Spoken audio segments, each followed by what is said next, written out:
Hello friends, কেমন আছো সবাই? ভিডিওটা দেখে বুঝতেই পারছো আজকের ভিডিওর মেন নায়ক কিন্তু আমাদের সবার প্রিয় গলদা চিংড়ি। গলদা চিংড়ি আমাদের বাঙালিদের কাছে একটা খুবই সুস্বাদু একটা ডিশ।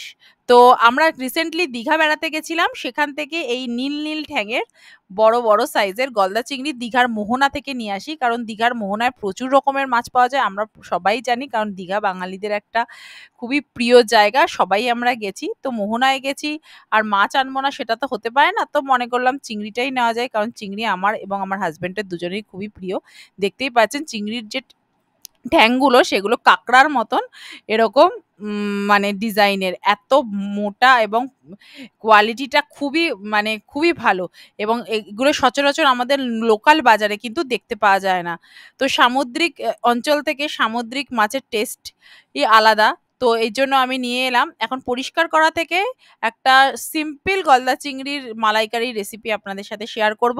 আমি একটা পরিষ্কার কাঁচি নিয়ে নিয়েছি গলদা চিংড়িটাকে পরিষ্কার করার জন্য, এবং কাঁচি দিয়ে আমি সমস্ত ঠ্যাংগুলো এবং পাখনাগুলো যে মুখের সামনে আছে এগুলো কেটে নেব, এবং শিরটাও আমি কেটে নেব। সমস্ত খোসা আমি ছাড়াবো না, শুধু ঠ্যাংগুলো আর শুরগুলো কেটে নিয়েছি। এবার মাথার মধ্যে আমি একটুখানি খোসাটা কেটে নিচ্ছি। ভেতরে একটা কালো ময়লা থাকে, যেটা চিংড়ি মাছের খুবই বিষাক্ত জিনিস, ওটা ফেলে নিতে হয়, তা না হলে শরীর খারাপ করবে। এটা ফেলে পরিষ্কার করব, কিন্তু ঘিলুটা যাতে না বেরোয় সেটার দিকে একটুখানি লক্ষ্য রেখে আমাদের পরিষ্কারটা করতে হবে। টোটাল খোসাটা কিন্তু আমি ছাড়াবো না, সেই যেই যেই জায়গায় খাওয়া যায় না এবং সেই হিসাবে আমি ছাড়াবো, কিন্তু পরিষ্কার আমি খুবই ভালো করে করব। টোটাল ভিডিওটা দেখলেই আপনারা বুঝতে পারবেন। এবং আস্তে আস্তে আমি দেখুন ঘিলুগুলোকে বাঁচিয়ে আমি কিভাবে কালো ময়লাটাকে ফেলে নিচ্ছি। সামনের যে দাঁতগুলো আছে সেগুলো খুব ভালোভাবে পরিষ্কার করে নেব, এবং পিঠের যে শিরটা আছে সেটাও কিন্তু অবশ্যই ফেলাতে হবে।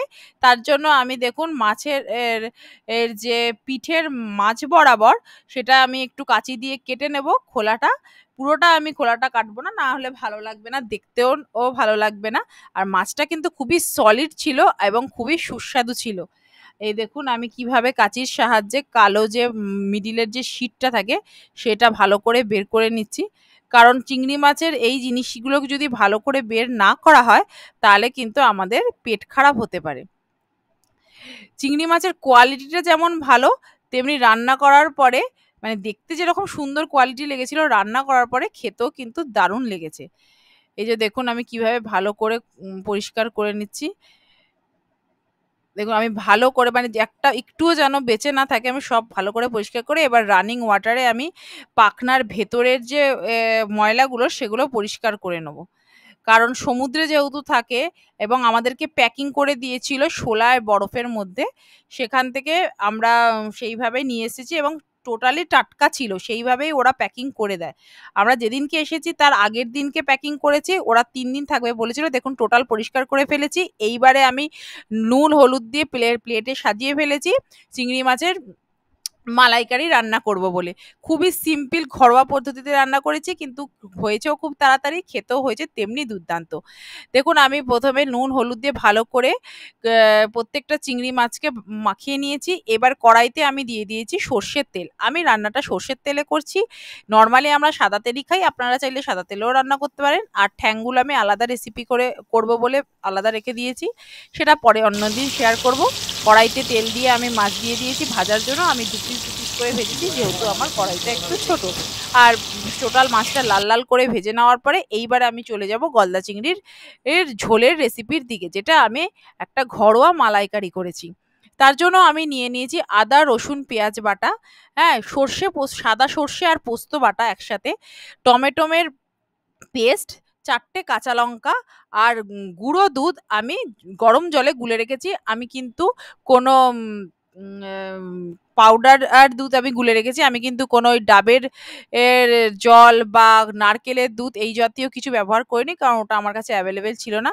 এরপর তেলের মধ্যে চিংড়ি মাছের তেলের মধ্যে আমি 2টো শুকনো লঙ্কা ফোড়ন দিয়ে তার মধ্যে আমি গোটা গরম মশলা ফোড়ন দিয়েছি, এবং তার মধ্যে আমি আদা পেঁয়াজ রসুন বাটাটা যেটা ছিল, আদা রসুন পেঁয়াজ বাটাটা সেটা দিয়ে আমি ভালো করে মানে ওটাকে কষিয়ে নিয়েছি। এরপরে একে একে আমি সর্ষে আর পোস্ত বাটাটা দিয়ে দিয়েছি। তারপরে আমি দিয়েছি জিরে গুঁড়ো, ধনে গুঁড়ো, শুকনো লঙ্কা গুঁড়ো, নুন, হলুদ। সেটা কষানোর পরে আমি দিয়েছি হচ্ছে আপনার টমেটো পিউরি। টমেটো পিউরিটা ভালো করে কষে লাল লাল হয়ে যাওয়ার পরে আমি দিয়েছি নারকেলের দুধের বদলে যে পাউডার গুঁড়ো দুধ লিখেছিলাম সেইটা।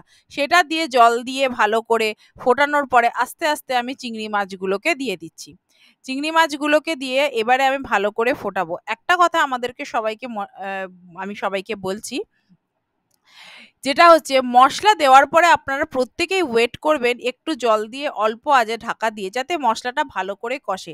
মশলাটা কষেছে সেটা বোঝার উপায় হচ্ছে মশলার থেকে তেলটা ছেড়ে দেবে এবং তেলটা উপর দিকে একটুখানি ভেসে উঠবে।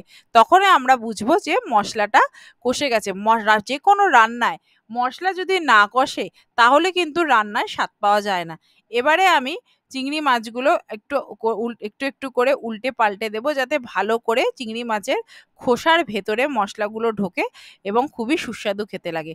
আমি রান্নাতে হালকা অল্প হাফ চামচ চিনি দিয়েছি, মানে চা চামচের হাফ চামচ, কারণ নুন আর ঝালের সঙ্গে আমার একটু মানে ব্যালেন্স করার জন্য হালকা চিনিটা দিয়েছি। আপনারা চাইলে নাও দিতে পারেন, কিন্তু এই ব্যালেন্সটা না হলে আমার আবার রান্নায় স্বাদটা ভালো পাওয়া যায় না। এবারে আস্তে আস্তে আমি লো ফ্লেমে রান্নাটাকে ফোটাচ্ছি। রান্নাটাকে ফোটার পরে রান্নার কালারটা দেখবেন একটু লালচে হয়ে যাবে। তখনই আমরা বুঝতে পারবো যে রান্নাটা হয়ে এসছে এবং মাছের সাথে ঝোলটা ভালো করে ফুটে রান্নাটা রেডি হয়ে গেছে। আমি ওয়েট করছি এই কারণের জন্য, যাতে রান্নাটা ভালো করে মশলা এবং জলটা এবং চিংড়ি মাছের সঙ্গে জিনিসটা মাখো মাখো হয়ে যায়। একটু মাখো মাখো না হলে আবার মালাইকারি ভালো লাগে না। এবারে আমি লাস্টে গরম মশলার গুঁড়ো দিয়ে রেডি করে ফেললাম চিংড়ি মাছের মালাইকারি, খুবই ঘরোয়া পদ্ধতিতে। এবং রেসিপিটা যদি ভালো লাগে আমাকে কমেন্ট করে জানাবেন এবং আশা করি আপনারাও ট্রাই করবেন। সো আজকের মতন tata. Thank you for watching.